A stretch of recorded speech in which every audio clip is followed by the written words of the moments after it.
Hello students, मैं कोमल गुप्ता आपकी chemistry teacher और आज हम पढ़ रहे हैं इनऑर्गेनिक केमिस्ट्री का चैप्टर नंबर 4 जो कि हमारा है D and F block elements. तो भाई D and F block elements के बारे में हम कौन सा पार्ट पढ़ रहे थे? डी ब्लॉक एलिमेंट्स का। उसमें भी हमने क्या देखा? इनका जनरल इलेक्ट्रॉनिक कॉन्फ़िगरेशन, इनकी जनरल प्रॉपर्टीज, और आज भी हम बहुत सारी इनकी प्रॉपर्टीज की बात करने वाले हैं क्योंकि डी ब्लॉक एलिमेंट्स क्या है? वेरिएबल ऑक्सीडेशन स्टेट्स दिखाते हैं, ये एलॉयज के फॉर्म में प्रेजेंट होते हैं, इनके पास बहुत तरीके की प्रॉपर्टीज होती है जैसे मैग्नेटिक नेचर का होता है। तो इसीलिए भाई इनकी प्रॉपर्टीज हमारे पास बहुत सारी हैं। तो आज भी यहाँ हम बात इनकी प्रॉपर्टीज की ही करेंगे। तो सबसे पहले आज हम बात करते हैं भाई, जो हमारे डी ब्लॉक एलिमेंट्स होते हैं वो एक प्रॉपर्टी दिखाते हैं, और वो प्रॉपर्टी कौन सी होती है भाई? एलॉयज की। एलॉयज का मतलब क्या होता है? मिक्सचर ऑफ टू एलिमेंट्स और टू और मोर एलिमेंट्स। जैसे कि क्या होता है भाई, हमारा जो ब्रास मेटल होता है ये दो एलिमेंट्स के कॉम्बिनेशन से बनता है, कॉपर और जिंक। हमने इन दोनों को क्या किया? हाइब्रिड फॉर्म में डाला, इनको मिक्स किया और एक नया एलिमेंट बनाया। नया क्या बनाया? ब्रास बनाया। ब्रास कैसा होता है? देखो, आप सब जानते हैं, घर में हमारे हर किसी के ब्रास का आपको कोई ना कोई बर्तन तो जो है मिल ही जाता है। नेक्स्ट हमने यहाँ से बनाया भाई ब्रॉन्ज। ब्रॉन्ज कहाँ मिलता है? थर्ड रैंक पे जो हमें मेडल मिलता है वो जिस मेटल का होता है वो होता है हमारा ब्रॉन्ज। अब आपको यहाँ पे क्या याद रखना है, क्योंकि एनसीईआरटी में ये क्लियर लिख रहा है कि ब्रास किन दो एलिमेंट्स के कॉम्बिनेशन से है, तो कॉपर और जिंक के कॉम्बिनेशन से है।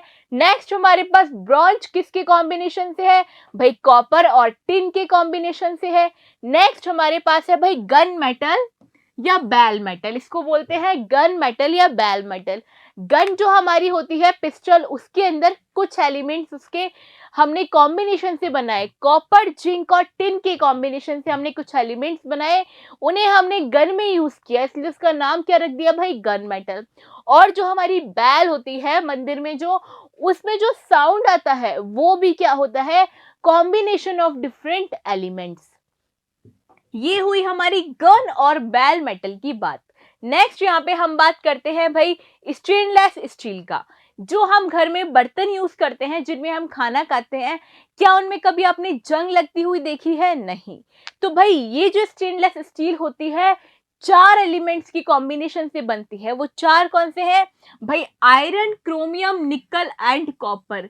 आयरन, क्रोमियम, निकल एंड कॉपर की कॉम्बिनेशन से हमारे पास मिलता है स्टेनलेस स्टील। इसके हमारे सिंक, टैप वगैरह बहुत बहुत ज्यादा जगह हम इसको यूज करते हैं। अब ये सारी बातें हमने किसकी कर ली? हमारे हाइब्रिड एलिमेंट्स की, हमारे किसकी? एलॉयज की। कि डी ब्लॉक के एलिमेंट्स के पास कौन सी प्रॉपर्टी भी होती है भाई? एलॉय फॉर्मेशन की प्रॉपर्टीज भी इनके पास होती है। अब एक बहुत बहुत इंपॉर्टेंट प्रॉपर्टी इनके बारे में क्या है भाई? कैटलिस्ट एक्टिविटी शो करते हैं। अब सबसे पहली बात तो एक कैटलिस्ट एक्टिविटी क्या होती है? कैटलिस्ट एक्टिविटी का मतलब होता है कि ऐसे एलिमेंट जिनके पास क्या हो? वैकेंट स्पेस हो, जिनके पास ब्लैंक डी ऑर्बिटल्स हो, एम्प्टी डी ऑर्बिटल्स हो, जिसकी वजह से क्या करते हैं? ये अपना मैग्नेटिक प्रॉपर्टीज शो करते हैं, और क्या करते हैं? ट्रांजिशन शो करते हैं, और क्या करते हैं भाई? क्योंकि इनके पास एम्प्टी ऑर्बिटल होता है तो ये वेरिएबल ऑक्सीडेशन स्टेट्स भी हमें दिखाते हैं। भाई डी ब्लॉक के एलिमेंट्स के पास इतनी इतनी सारी ऑक्सीडेशन स्टेट्स होती हैं, वो अभी हम देखते हैं। पर उसका रीजन क्या है भाई? कैटालाइटिक एक्टिविटीज की वजह से यहाँ पे हमारे डी ब्लॉक एलिमेंट्स बहुत तरीके के क्या दिखाते हैं? प्रॉपर्टी शो करते हैं। प्रेजेंस ऑफ इनकम्प्लीट और empty D orbital, large surface area, क्योंकि डी ब्लॉक एलिमेंट्स के पास क्या होता है? लार्ज सरफेस एरिया होता है तो इनके पास जगह भी ज्यादा है ट्रांजिशन के लिए, इसलिए भी कैटालाइटिक एक्टिविटीज दिखाते हैं। नेक्स्ट हमारे पास है भाई वेरिएबल ऑक्सीडेशन स्टेट। मैंने आपको बोला क्योंकि ट्रांजिशन का स्पेस है और साथ में डी ब्लॉक भी हमारे पास कैसा है? एम्प्टी है। तो क्या करेंगे? ये अपने इलेक्ट्रॉन्स को ट्रांजिट करेंगे और कौन सी प्रॉपर्टी हमें दिखाएंगे भाई? वेरिएबल ऑक्सीडेशन स्टेट की। Ability to form complexes. अब इनके पास क्योंकि खाली ऑर्बिटल्स होते हैं तो क्या करते हैं भाई, ये यहाँ पे अलग अलग कॉम्प्लेक्स भी फॉर्म करते हैं। तो ये प्रॉपर्टी भी हमारी किसकी हुई, डी ब्लॉक एलिमेंट्स की। यहाँ पे देखो आयरन भी, निकल, वैनेडियम, प्लैटिनम, मोलिब्डेनम और हमारा कोबाल्ट और ऑलमोस्ट बहुत सारे एलिमेंट्स यहाँ पे कैटालिटिक एक्टिविटीज दिखाते हैं। अब जैसे कि तुम फर्स्ट एग्जांपल देखो, हमारे पास सबसे पहला डी ब्लॉक एलिमेंट कौन सा है भाई, स्कैंडियम। अब स्कैंडियम के पास तो देखो एक ही इलेक्ट्रॉन है डी ब्लॉक के अंदर, इसलिए इलेक्ट्रॉनिक कॉन्फ़िगरेशन यहाँ पे क्या होता है इसका 3d1। अब इस 1 इलेक्ट्रॉन की वजह से सिर्फ स्कैंडियम ऐसा है जो ज्यादा क्या नहीं दिखाता, कैटलिस्ट की तरह बिहेव नहीं करता, कोई एक्टिविटी नहीं दिखाता, क्योंकि जैसे ही अपना इलेक्ट्रॉन खोता है वैसे ही डी ब्लॉक इसका खाली हो जाता है। स्कैंडियम के बाद हमारे पास आता है भाई टाइटेनियम। तो टाइटेनियम क्या है भाई, ये बहुत बहुत इंपॉर्टेंट है और ये आपके पूछा भी गया है एग्जाम में, और अभी भी जिगलर नाटा कैटलिस्ट को पूछने की बहुत ज्यादा प्रोबेबिलिटी है। पहली बात तो देखो, ये जो जिगलर नाटा कैटलिस्ट है इसको हम पॉलीमर चैप्टर में पढ़ते थे, लेकिन क्योंकि अब वो चैप्टर हटा दिया है तो इसका मतलब अब यहाँ पे इसकी वैल्यू और ज्यादा बढ़ गई है। ये किस लिए यूज होता है, ये यहाँ पे यूज होता है हाई डेंसिटी पॉलीथीन के लिए। अब हाई डेंसिटी पॉलीथीन कौन सी होती है भाई, देखो तुम्हारे पास क्या है, 1 किलो क्या है आलू तुमने खरीदे मार्केट से, और इतनी पतली सी पॉलीथीन में, मतलब हार्डली उसका वेट कितना होता होगा, 0.02 ग्राम। उतनी सी पॉलीथीन में तुम 1 kg ऑफ क्या रख सकते हो, आलू जो तुमने खरीदे हैं वो रख लेते हो। क्या वो फटती है, नहीं फटती। इसका मतलब हमने उसको किससे बनाया है, जिगलर नाटा कैटलिस्ट हाई डेंसिटी पॉलीथीन हमने जो है वहां पे बनाई है। अब पूछा क्या जाता है कि जिगलर नाटा कैटलिस्ट होता क्या है भाई, इसमें टाइटेनियम क्लोरीन के साथ ये कॉम्बिनेशन होता है इथाइलिन ट्राई एल्यूमिनियम का। तो ये पूछा जाता है कि जिगलर नाटा कैटलिस्ट का फॉर्मूला क्या है, या तुम्हें फॉर्मूला दे देगा वो पूछेगा भाई ये कौन सा कैटलिस्ट है। बट ज्यादा प्रोबेबिलिटी कैसे है क्वेश्चन आने की, जिगलर नाटा कैटलिस्ट को डायरेक्टली पूछ सकता है इसमें कौन सा एलिमेंट होता है और ये किसका कॉम्बिनेशन है, इसका फॉर्मूला क्या होता है। तो हम याद रखेंगे स्कैंडियम कोई कैटलिस्टिक एक्टिविटी नहीं दिखाता, लेकिन नेक्स्ट हमारा एलिमेंट आता है टाइटेनियम जो कि एक्टिविटी दिखाता है और क्या फॉर्म करता है, जिगलर नाटा कैटलिस्ट। नेक्स्ट हमारे पास है स्कैंडियम टाइटेनियम के बाद वैनेडियम। भाई वैनेडियम जो है ये तो भाई मतलब बहुत इंपॉर्टेंट है, वैनेडियम पेंटाऑक्साइड की फॉर्म में ये प्रेजेंट होता है और इसको हम कहाँ यूज करते हैं, इन कॉन्टैक्ट प्रोसेस हम इसको यूज करते हैं। अब ये चैप्टर भी तुम्हारे से हटा दिया पी ब्लॉक वाला, वहां पे हम इसको देखते हैं, हम बहुत सारी ओर्स को अलग करने के लिए इस एलिमेंट को, इस पेंटाऑक्साइड को यूज करते थे, पर क्योंकि अब वहां से हट गया तो फिर से इसकी वैल्यू यहाँ पे बढ़ गई। तो पहली बात तो भाई वैनेडियम का जो एलिमेंट है वो कैसे कैटलिस्ट बनाता है, वैनेडियम पेंटाऑक्साइड। अब इसका यूज क्या होता है, it is used in the contact process. Vanadium pentoxide is also used in aromatisation. किस में यूज होता है, एरोमेटाइजेशन में भी इसको हम यूज करते हैं। अब एरोमेटाइजेशन क्या होता है, जब भी तुम क्या करते हो भाई, बेंजीन रिंग से, मतलब कोई भी तुम्हारे पास क्या है एलिफेटिक कंपाउंड, और एलिफेटिक कंपाउंड से अगर तुम एरोमेटिक कंपाउंड की तरफ मूव करते हो, इस प्रोसेस को हम बोलते हैं एरोमेटाइजेशन। मतलब ये कहाँ भी काम आता है, एरोमेटाइजेशन में और हमारी कॉन्टैक्ट प्रोसेस में हम इसको यूज करते हैं। अब यहाँ पे भाई बहुत बार इस वैनेडियम पेंटाऑक्साइड के स्ट्रक्चर की बात की है, बहुत बार इसका स्ट्रक्चर जो है पूछा गया है। तो इसका स्ट्रक्चर कैसा होता है, देखो ये हमारे पास वैनेडियम, इनके पास होता है पर ऑक्सी लिंकेज, मतलब एक ऑक्सीजन तो इन दोनों वैनेडियम के बीच में होता है, बाकी के 2 ऑक्सीजन भाई यहाँ पे प्रेजेंट होते हैं। ये हमारा हो गया वैनेडियम पेंटाऑक्साइड का स्ट्रक्चर। तो ये भी बहुत बार पूछा गया है वैनेडियम पेंटाऑक्साइड का जो है स्ट्रक्चर कैसा होता है। तो ये बात हुई हमारे थर्ड एलिमेंट की 3D सीरीज के वैनेडियम की। अब वैनेडियम के बाद हमारा आता है भाई क्रोमियम एलिमेंट। क्रोमियम को हम कहाँ यूज करते हैं, इसको भी हम एरोमेटाइजेशन के लिए ही यूज करते हैं। इसको हम किस कॉम्बिनेशन में यूज करते हैं, Al2O3 और साथ में Cr2O3 के कॉम्बिनेशन में हम इसको यूज करते हैं। आपने अभी तक देखा सिर्फ स्कैंडियम को हमने एज अ कैटलिस्ट यूज नहीं किया, अदरवाइज हम कहाँ से यूज कर रहे हैं, टाइटेनियम, वैनेडियम और हमारा क्रोमियम। अब नेक्स्ट आता है भाई हमारे पास मैग्नीज। मैग्नीज तो होता है MnO2 जो कि बहुत बहुत बार सुना है। ये एक बहुत स्ट्रॉन्ग क्या है, ऑक्सीडाइजिंग एजेंट है। इसको हम डिटेल में भी पढ़ेंगे अच्छे से। Used in the producing of oxygen, oxygen produce करने के लिए काम में आता है और ये बहुत स्ट्रॉन्ग ऑक्सीडाइजिंग एजेंट भी होता है। जैसे KClO3 के साथ अगर आपने मैग्नीज ऑक्साइड डाल दिया तो आपको क्या मिलेगी, ऑक्सीजन गैस मिलेगी और साथ में ये KCl जो है आपका सेपरेट यहाँ से हो जाएगा। अब नेक्स्ट एलिमेंट जो हमारे पास है वो है भाई आयरन। 26 पे आयरन आता है। आयरन को कैसे यूज करते हैं, एनहाइड्रस FeCl3। अब याद करो ये हमने कहाँ पढ़ा है, क्योंकि हम ऑर्गेनिक केमिस्ट्री पूरी कंप्लीट करके आए हैं तो भाई एनहाइड्रस FeCl3 AlCl3 हमने फ्रीडेल-क्राफ्ट रिएक्शन में बहुत यूज किया है। used as Lewis acid in Friedel-Crafts alkylation and Friedel-Crafts acylation, इन दोनों रिएक्शन में हमने FeCl3 को भर भर के यूज किया है। नेक्स्ट हमारे पास है भाई Fe ट्यूब के साथ जब हम इसको हीट करते हैं, देखो यहाँ भी आयरन यूज कर रहे हैं, इसमें भी आयरन को ही हम यूज कर रहे हैं। Use for the preparation of benzene acetylene, benzene के एसिटाइलिन के लिए भी हम इसको यूज करते हैं। मैंने आपको बोला अगर हम एलिफेटिक कंपाउंड को किस में कन्वर्ट करना चाहते हैं, एरोमेटिक कंपाउंड में कन्वर्ट करना चाहते हैं, तब हम इसको भी यूज करते हैं। Fe ट्यूब के साथ हम इसको रेड हॉट जितना हीट करते हैं और हमारा क्या बन जाता है, यहाँ पे साइक्लिक रिंग का फॉर्मेशन यहाँ हो जाता है। नेक्स्ट हमारे पास क्या है भाई, ये कैसे बिहेव भी करता है एज ऑक्सीडाइजिंग एजेंट की तरह भी। मेटेलिक आयरन का जो यूज है वो कहाँ पे है, अमोनिया के फॉर्मेशन में भी है।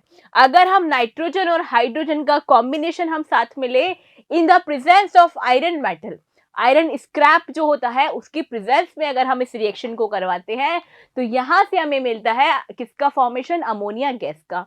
तो तुमने देखा भाई आयरन को हमने कहाँ यूज किया, एक तो हमने इसको यूज किया अमोनिया के फॉर्मेशन में, दूसरा एज ऑक्सीडाइजिंग एजेंट।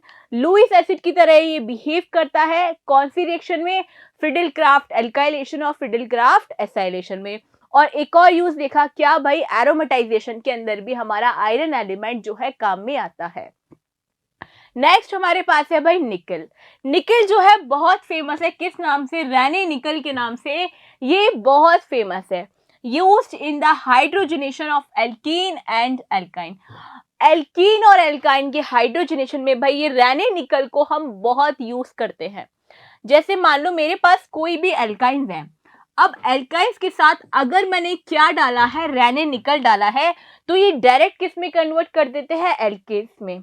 अगर इसकी जगह मैं क्या डालती हूँ भाई, PD या CaCO3 या लिंडार्ड कैटलिस्ट अगर मैं यहाँ यूज करती हूँ तो एल्काइंस जो है एल्कीन में कन्वर्ट होती हैं पहले, और यहाँ पे रेने निकल जो है डायरेक्टली कन्वर्ट कर देता है किस में, एल्केन्स के अंदर। लिक्विड अमोनिया इसको हम बोलते हैं भाई बर्च रिडक्शन के नाम से भी ये बहुत फेमस है।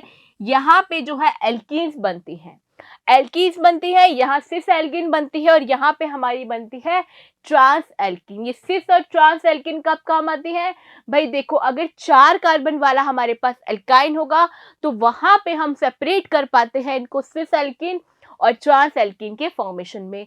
लेकिन रेने निकल कहाँ तक इसको रिड्यूस करता है भाई, एल्कीन्स तक जाके इसको डायरेक्टली रिड्यूस कर देता है। अब नेक्स्ट हमारे पास है कॉपर। कॉपर ट्यूब को भी अगर हम हीट करते हैं तो ये भी कहाँ यूज होता है, एरोमेटाइजेशन के अंदर। एल्काइन को हमने यूज किया, फिर हमने क्या डाला उसमें, कॉपर ट्यूब के साथ हीट किया और किस में कन्वर्ट हो गया भाई, वो हमारी बेंजीन रिंग में। तो ये प्रोसेस कौन सी होती है, एरोमेटाइजेशन। PdCl2 एंड CdCl2 इनका भी यूज हम कहाँ पे करते हैं भाई, इनको एल्डिहाइड के कन्वर्ट करने में हम इनको यूज करते हैं। एल्कीन से एल्डिहाइड प्रोसेस में जाने के लिए हम यूज करते हैं कॉपर क्लोराइड का या फिर पैलेडियम क्लोराइड का, और हमारा क्या बन जाता है, हमारा एल्डिहाइड का फॉर्मेशन यहाँ से हो जाता है। नेक्स्ट हमारे पास क्या है भाई, अब बात करते हैं हम इनके ऑक्सीडेशन स्टेट की।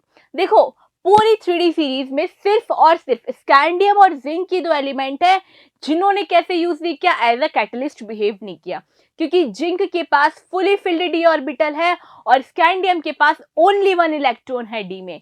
इसलिए ये दोनों ही एलिमेंट ऐसे हैं जो कैटलिस्ट की प्रॉपर्टी शो नहीं करते।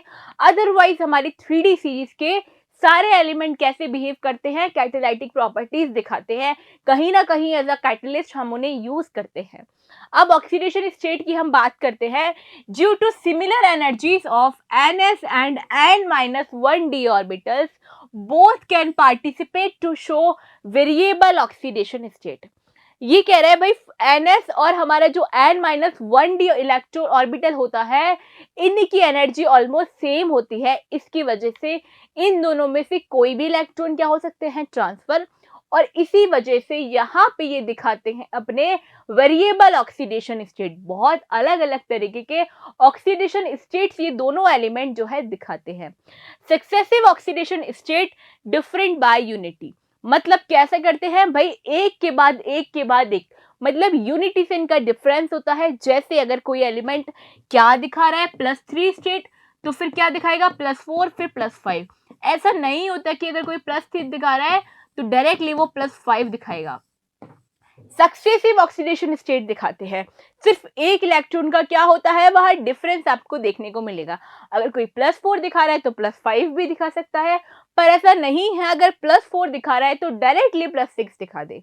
ये बात किसकी है भाई, हमारे 3D एलिमेंट्स की है, हमारे D ब्लॉक एलिमेंट्स की है। अभी तक हमने कोई भी बात F ब्लॉक एलिमेंट्स के बारे में नहीं की है। तो यहाँ पे हम देखते हैं लोअर ऑक्सीडेशन स्टेट। देखो लोअर ऑक्सीडेशन स्टेट कौन कौन से एलिमेंट दिखाते हैं, number of elements in Ns, मतलब जिनके पास क्या होंगे भाई, नंबर ऑफ इलेक्ट्रॉन्स किस में होंगे, Ns ऑर्बिटल्स में होंगे, वो लोअर ऑक्सीडेशन स्टेट दिखाएंगे। हायर ऑक्सीडेशन स्टेट कौन दिखाते हैं, जिनके पास इलेक्ट्रॉन दोनों में होंगे, Ns में भी और N-1d के अंदर। Applicable only up to middle elements only, मतलब कहाँ तक एप्लीकेबल है ये बात, वहीं तक एप्लीकेबल है जहां तक हमारे मिडिल एलिमेंट्स आते हैं, क्योंकि उसके बाद क्या होता है, इनमें स्पेस खत्म होने लग जाती है। मतलब जो ब्लैंक स्पेस है D ऑर्बिटल के पास, वो खत्म होने लग जाएगी। तो बाद में क्या होगा भाई, बीच में ही क्या दिखाएंगे, ये हाई ऑक्सीडेशन स्टेट दिखाएंगे।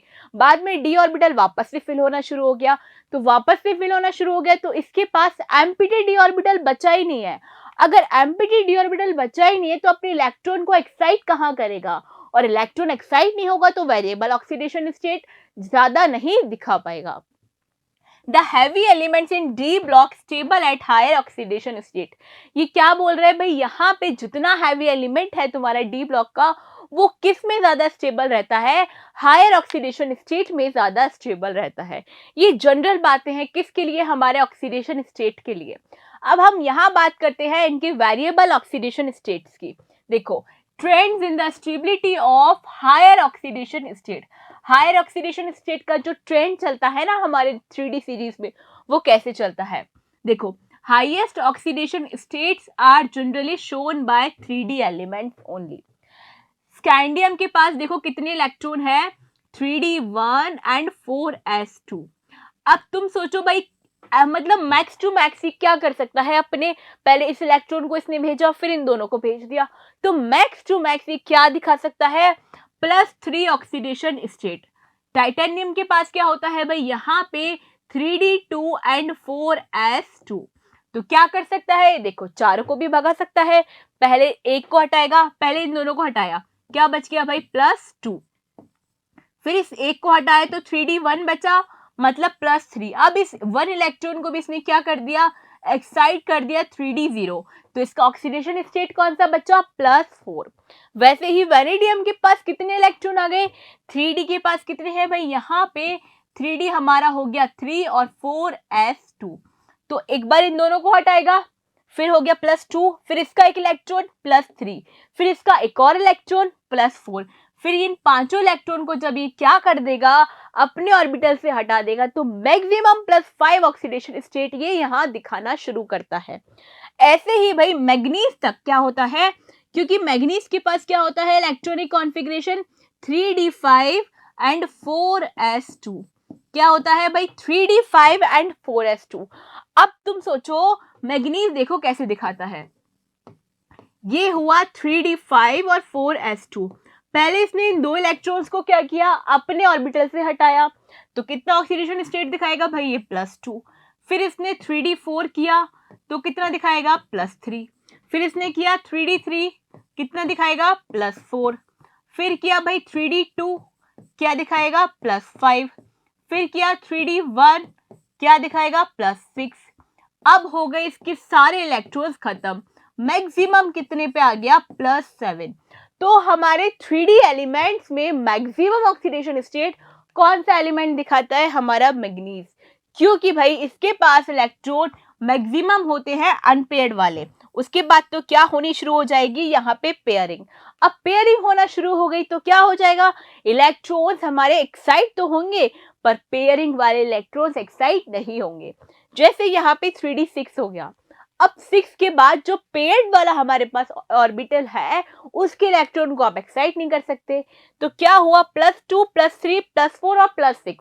अब +7 और +8 नहीं आएगा यहाँ पे। जैसे मैं आपको एक एग्जाम्पल समझाती हूँ, 3D मेरे पास है आयरन का 26, 3D6 एंड 4s2। देखो 3D6 के इलेक्ट्रॉन हमने कैसे भरे यहाँ पे 1 2 3 4 5 एंड 6, और ये हो गया हमारा 4s2। चलो एक बार को ये दोनों इलेक्ट्रॉन क्या हो गए एक्साइट, +2 ऑर्बिटल स्टेट दिखाया।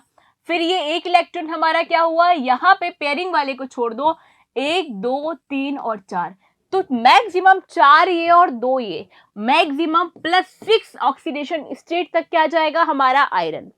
अब नेक्स्ट हमारा जब भी एलिमेंट आएगा 3D7 हो जाएगा, तो कहाँ तक जाएगा +5 तक जाएगा। देखो ऐसे हमारे पास क्या होता जाता है, लास्ट में जाके इनका ऑक्सीडेशन स्टेट क्या है, जितना स्कैंडियम का था भाई उससे भी कम हमारा जिंक का हो जाता है, क्योंकि जिंक के पास तो क्या है 3D10, सिर्फ 4s वाले जो 2 इलेक्ट्रॉन है ये उनको ही एक्साइट करता है, बाकी क्या है बहुत स्टेबल है। तो 3D10 तक ही क्या रहते हैं, इसका इलेक्ट्रॉनिक कॉन्फ़िगरेशन रहता है। तो हमने देखा कैसे हमारे डी ब्लॉक के एलिमेंट्स हायर ऑक्सीडेशन स्टेट तक एक्साइट होते हैं। तो हमने देखा कैसे ये इतने ज्यादा वेरिएबल ऑक्सीडेशन स्टेट्स दिखाते हैं। क्या ये प्रॉपर्टी हम एस ब्लॉक या पी ब्लॉक में देख सकते हैं, नहीं, क्योंकि वहां पे डी ब्लॉक होता ही नहीं है, मतलब एम्प्टी ऑर्बिटल्स वहां प्रेजेंट ही नहीं होते। अब नेक्स्ट हम यहाँ पे बात करते हैं भाई कुछ इंपॉर्टेंट हमारे इलेक्ट्रॉनिक कॉन्फ़िगरेशन की वजह से यहाँ कॉपर एलिमेंट का कुछ स्पेशल पॉइंट है। कॉपर 1 मतलब जब Cu+1 स्टेट में होता है तब क्या होता है, copper +1 compounds unstable in aqueous solution and undergoes disproportionation reaction to form copper +2। ये क्या बोल रहा है भाई, कॉपर +1 का जो हमारा एलिमेंट होता है वो अनस्टेबल फॉर्म में होता है, और स्टेबल होने के लिए वो क्या करता है, डिस्प्रपोर्शनेशन दिखाता है, और +2 स्टेट में जो है वो कन्वर्ट हो जाता है। जैसे मेरे पास यहाँ कॉपर +1 है, ये रिएक्शन कैसी होगी भाई, हमेशा रिवर्सिबल, क्योंकि ये अनस्टेबल है। ये किस में चला गया, कॉपर +2 में, और एक कॉपर आयन में, 2 कॉपर है डिसोशिएट होंगे एक कॉपर +2 में, मतलब यहाँ क्या हुआ +1 से +2 मतलब ऑक्सीडेशन, एक क्या हुआ +1 से 0 में आ रहा है तो क्या हुआ भाई यहाँ पे हुआ रिडक्शन। इसका मतलब ये बात तो सही है भाई, कॉपर जो है अनस्टेबल होता है और क्या दिखाता है, डिस्प्रपोर्शनेशन रिएक्शन दिखाता है इन एक्वस मीडियम।